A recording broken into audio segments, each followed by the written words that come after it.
Well, hello and welcome to another edition of Reimagining Law. I'm Mark Palmer with the Illinois Supreme Court Commission on Professionalism. While we've all shifted in how we deliver legal services and engage our clients in the legal profession, the same holds true with how we maintain our professional development opportunities within our organizations. To talk about some of those adaptations, I have two experienced PD professionals with me today. Morgan Smith is the Professional Development Director at Dykema in Chicago, alongside Valarie Howard, Senior Manager on Talent Evaluation and Onboarding at Jenner & Block in Chicago. Thank you both for joining me. Thank you. Thanks for having us. Morgan, as you reflect back on 2020, how has professional development in the legal profession been most impacted? And how did your firm, Dykema, address some of these challenges? I think the most immediate impact was back in March when most of our law firms shut down office operations. And I think both Val and I immediately had to pivot to delivering training through a virtual platform. So for us at Dykema, we have a history of doing multi-office training programs, but typically based in conference rooms using teleconference and video conference equipment. And starting in March, we immediately began using different webinar platforms, Zoom, anything we could get our hands on to be able to continue the training that we had planned. And then we also started adding right away new topics. So for example, as courts opened up in the summer in some of our jurisdictions, we began a remote advocacy series, how to conduct a deposition, how to attend a hearing, how to make an appellate argument. So we were changing our logistics for our normal training and adding new timely topics on the fly in some cases. The other big change for us logistically is most of our presenters are internal, so our lawyers, our more senior practitioners, and they know how to walk into a conference room and advance PowerPoint slides, but many of them had never done any sort of online training or not without significant professional help. So I like to joke that I now have a side specialty in IT support, as I've had to walk them through how to use these platforms, how to incorporate good design techniques to make them interactive, and that sort of thing. Yeah, it's amazing how those future tools were always down the road for us, but then this year they became the necessity and the must learn. Val, did you see similar changes at Jenner, and how did you adapt? Yes, Mark. First, I would just like to acknowledge the Jenner & Block's co-managing partners, which is Katya Justin in our New York office and Randy Merberg in the Chicago office. They actually became the co-managing partners in January of 2020, and they've been phenomenal. At Jenner, of course, we take training very seriously, and even in this time of the pandemic, our training did not take a back seat. The talent development team, they quickly reassembled on this virtual platform, and we actually delivered all of our programs virtually. Who would have known that we would have to become Zoom experts overnight and be able to utilize the polling functions or breakout rooms for the Zoom meetings? And I do agree with Morgan that a lot of our presenters are used to going into a conference room and presenting versus having to do a presentation on this virtual platform. Training has been impacted, it has been stretched, and that we're trying to navigate in this new world, but also we're trying to address the immediate needs of the crisis. At the same time, Jenner & Block is trying to be strategic and think about how our long-term training initiatives look as well. Surprisingly, for the first time, the firm actually put on a CLE relay program for our lawyers and our clients, and it was done entirely on this virtual platform. And the program was a huge success. That's great. Well, one of the big components that you all deal with constantly is the considerations around DEI, and that's been paid particular attention in 2020, including in the legal profession and at law firms. While this is certainly not a new struggle of expanding both diversity and inclusion and equity matters, how have you seen the conversations and the actions evolve in this year, and where do you see that hopefully going into the future? Val, go ahead and speak on that. Yes, the conversations and the actions have definitely evolved. Diversity, equity, and inclusion is a core value at Jenner and Block. And Jenner and Block has been an advocate for DEI, and the firm has drawn upon its vast knowledge and experience to increase its efforts during the pandemic. The firm has expanded its efforts in 4 areas. We now have town hall meetings for all employees. We end up bringing Michelle Silverthorne, who is a well-known author and speaker in the diversity space, to the firm, and all employees were invited. We now have included all employees to attend our inclusion training programs. And we also expanded that to our affinity groups, where we now invite and encourage all employees to attend. The firm also partnered with the Diversity Lab on their Mansfield Plus certification initiative, which is an initiative that was created to decrease the representation of diverse lawyers and law firm leadership. At the end of the day, our work is not done. We definitely have to keep going and push this effort forward, and Jenner and Block is always looking for ways to make strides in this area as well. Yeah. Morgan? I would say, at Dykema, like the rest of the industry, we have a long-standing tradition of trying different initiatives to improve the DEI efforts at the firm. Some of them stick, some of them don't, which is often the case. In 2020, because of the national spotlight, we've seen a great increase in our momentum. We're very hopeful we can keep it moving. We've instituted some new town halls. We've expanded our ERG, or affinity group program. So all of that has had more attention and more sustained attention maybe than we're used to. As a firm, and I think as an industry, we've been able to keep the spotlight and the priority where it needs to be, even as other things are going on in each of our employment settings. The other thing that has changed for us, which is similar to what Val mentioned, is I've been very pleased that we've expanded it to all personnel. So we no longer have a silo of DEI for lawyers, DEI for staff. So it feels much more inclusive to all be having the same conversations together. Our next step at Dykema is to focus on some follow-up efforts and conversations office by office, so people who know each other, at least superficially, can get to know each other even better. And that should feed into some of the national discussions we've had. Yeah, I always love hearing what firms are doing firsthand from individuals like you, right on the ground level, and what you're delivering. And part of that delivery has been how I've befriended both of you over these past 5 years on your great involvement with the mentoring program that the Illinois Supreme Court hosts for all the newer lawyers in Illinois, and both of your firms have been big participants and sponsors of our program. Talk a little bit about how mentoring has supported the new and the established attorneys in your firm, and how maybe that impact is so important during this pandemic, really. Go ahead, Morgan.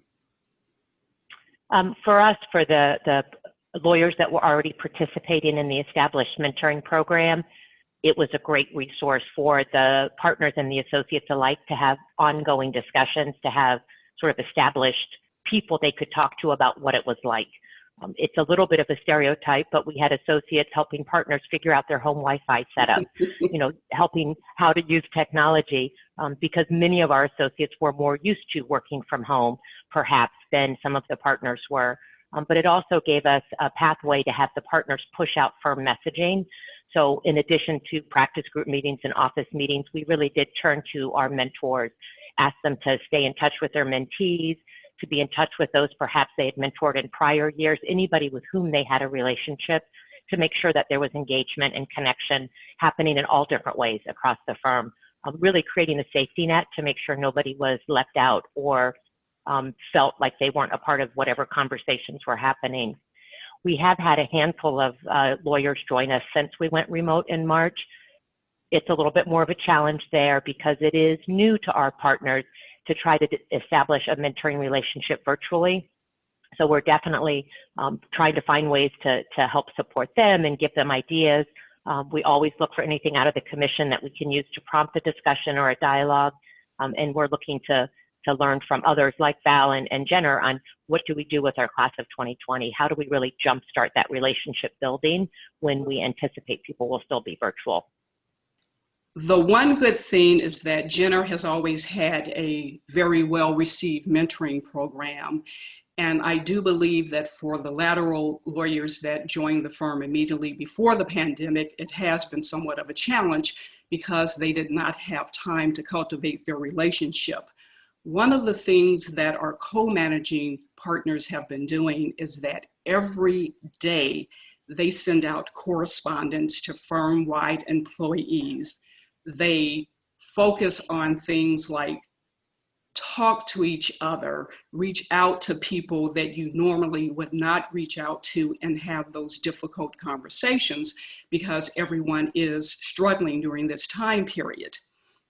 We've also been trying to think in terms of how that's going to look for our new, class of 2020 and how we're going to keep them and their mentors engaged.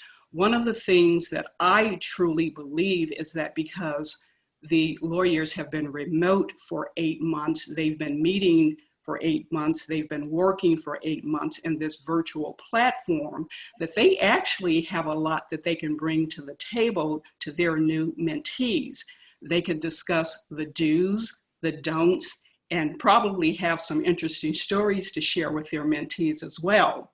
And again, the firm encourages the mentors, the people participating in the mentor program to have those open dialogues, have those difficult discussions about how things are actually going out, just not work related, but outside of the mentoring program as well. How are things going? How are you adjusting to this remote environment? How is your home life, with kids, the distractions of kids and everything? So there's been so many opportunities to really expand the program and actually stay connected.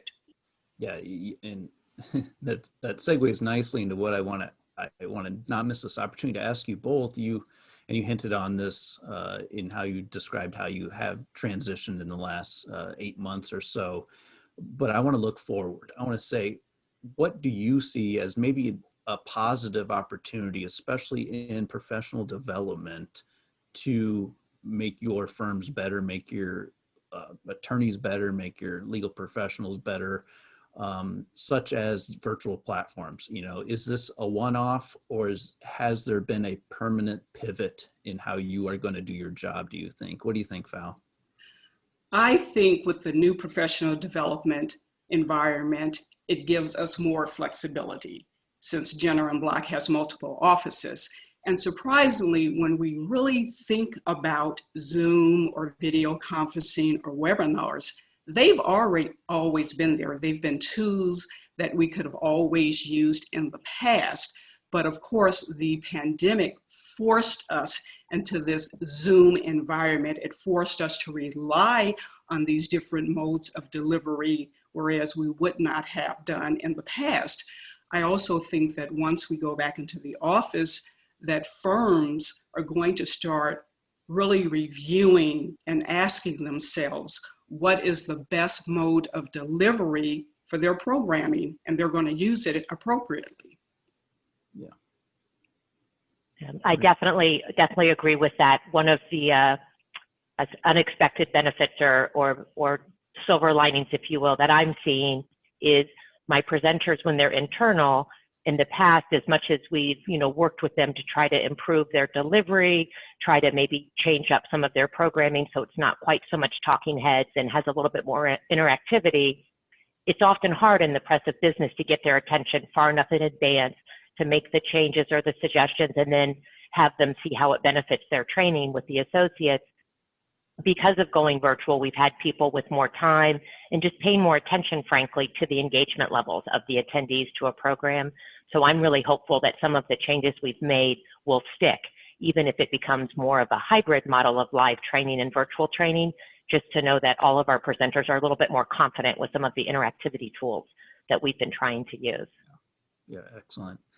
Well, I want to lastly pose the question, and whether attorneys watching this are big law lawyers, whether they're solo small firm practitioners hanging out their own shingle, whatever the gamut of positions they hold, and even other legal professionals, even law students, soon to be lawyers, what advice can you give them on how they can prioritize professional development during this unique time? What advice can you leave with us, Morgan? I think I would point out to everybody that hopefully, as always, but especially now, attending training programs and participating in professional development initiatives isn't just about acquiring technical skills. It's also about developing relationships with other people at your firm or in the industry, and just getting a sense of culture and knowing how things work. So it doesn't have to be just what's on the outline or what gets CLE credit, but it's really a much more holistic way of staying connected and advancing in the community. Yeah. Val? Yes, I pretty much echo what Morgan has said. I do believe that lawyers should definitely use mentoring as a tool for their professional development during COVID. It also allows them, again, to have those one-on-one conversations regarding their professional development and growth. This entire pandemic, of course, has thrown everyone for a loop. It's changed our world, but it's also made us be more creative in our thinking and how we deliver our programming, how we interact with each other. And I think that that's a good thing. I believe that lawyers have something to offer to the junior lawyers as far as their guidance and resources. And I also believe that once firms come back, we should also continue to reevaluate the professional development needs of our lawyers. Great. Well, thank you so much, Val and Morgan, for joining me today for this conversation. It's been a great update, and I hope maybe we can talk again in a few months and have a further update, and hopefully it'll be a positive and healthy one as well. Thank you, all of you, for joining me today. Please like and share this video for others who may benefit from it. There's more links in the description down below for more information. And thank you for watching. Please be well.